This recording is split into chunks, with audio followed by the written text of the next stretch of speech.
Hi guys, it's Steve here. I've just got a split CV boot on my 120 Series Prado.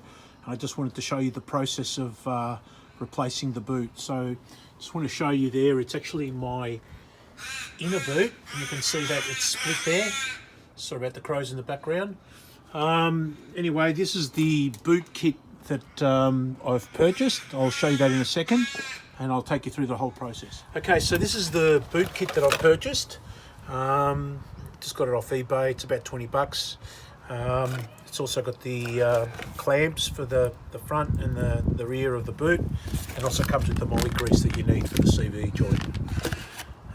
Now fortunately for me, this particular CV boot repair that I'm doing, it's not clunking, or it's only just split, which means I'm not actually going to replace the drive shaft. The ball bearings aren't worn, it only just split, so I'm literally just going to be doing the boot. Now we start off by taking off this dust cap off the hub, and the way to do that is to get a small screwdriver and a hammer and just find a little bit of a spot, just start sort of tapping around and prying, and then as you go, sort of maybe get a bigger screwdriver as you go. Let's see if I can turn that. No, I can't, because it's in oh yeah, a little bit there.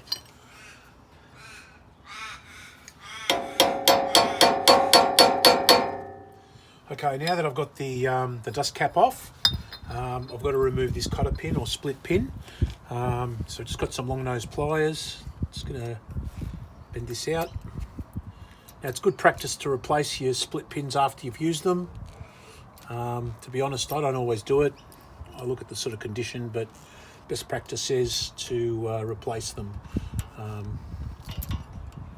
So as you can see, I'm removing this split pin.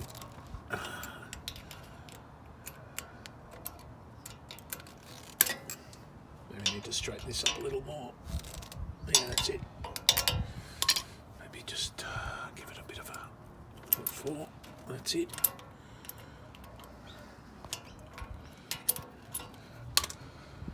And there's a little placing ring here just to place where your split pin's going to go. So it's going to remove that.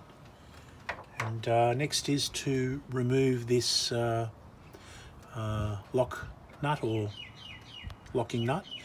Now, I've seen guys using big breaker bars. I might actually have to put the tyre back on now to get the traction that I need to break that. So I'll do that shortly. Okay guys, so we're going to undo this nut. It's a 35mm socket.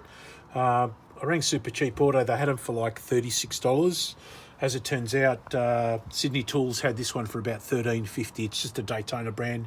35mm is not a socket I would normally have in my kit, so I had to buy that individually. $13, not a big deal. Anyway, I'm just going to set up my breaker bar. What I normally do is just use like a jack, a stand or something like that, so I can have some leverage. And then I use just the handle of my jack to try and give me some leverage. So see how we go here. It's pretty tight. Oh, that came away, I think, pretty easily. So that's pretty sure that's undone now. It is. So I put the tyre back on with a couple of nuts just to give me a bit of leverage, so you know the hub's not spinning. Which it's a four-wheel drive, so it would have been locked anyway, but thought it might help. Thanks. Okay, I've removed the hub nut, retaining nut, whatever it's called. Next thing I'm going to do is just going to remove this bolt from the tie rod end. It's got a cotter pin there as well. And then there's two bolts. You can see them, one there and one on the opposite side underneath the ball joint, which I'll undo as well, just to drop that ball joint away to give me enough room to get the drive shaft out. So that'll be next. I've just removed the nut off the top of the tie rod end, and I'm just using my bearing puller just to remove the tie rod end joint. Apparently there is a specific tool that you can get as well, but I've got my bearing puller, so that's what I'm going to use.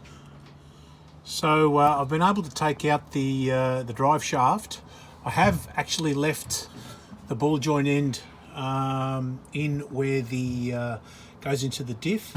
Main reason why I've done that is I don't actually want to have my diff oil drain out anywhere. So a couple of guys have done it this way. Again, I think it's a bit of a shortcut, but it worked for me. So next is to actually replace the boot. So here's the drive shaft out. This is the inner side. You can see where it's actually come away and split.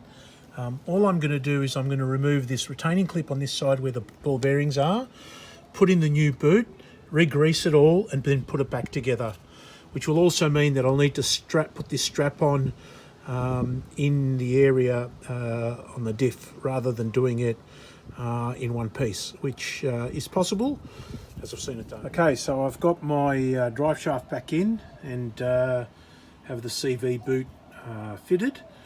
As I said, I left the drive shaft end into the gearbox, the front diff, because I didn't want to have to refill my front diff oil, which meant I had to strap up the boot on the diff side whilst it was in place rather than off the car. All back together, tightened up all the bolts, got the dust cap back on, so would say it's a pretty successful job. Cheers. Hope you enjoyed it. If you like it, hit like and subscribe to my page.